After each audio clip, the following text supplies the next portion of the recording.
જય કેમ છો? મજામાં? હા મજા. કેવું હેરકટ કરું? આપણે સાવ સાદા સાદું દર સિમ્પલ વખતે કરું કરીએ. ને અહીંથી 2 નંબરનો ફેડ આપી દઈએ કે તમારી સ્કિન બહુ ન દેખાય, બરાબર? હા અને એ જ રીતે બેક સાઈડ આપી દઈએ આપણે એટલે બેક સાઈડ પણ સ્કિન ન દેખાય, થોડોક સ્લોપ સારો લાગે. અને ઉપરના હેર થોડાક આપણે લોંગ જ રાખવાના, હા. મીડિયમ સેટ કરી મીડિયમ છે. અને આ રીતે મસ્ત સેટ થાય ને તમે ઘરે મેન્ટેન કરી શકો એવું હેરકટ કરીએ. ઓકે.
ભાઈ કેવું હેરકટ?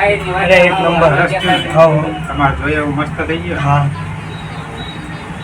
કેમ લાગે? સુપર લાગે ને? હા. જો મિત્રો તમારે પણ સરસના હેરકટ કરાવવા હોય તો આવી જાજો Roopam hair and beauty parlour, bus station road, Keshod. એક લાઇક આપજો અને શેર કરજો.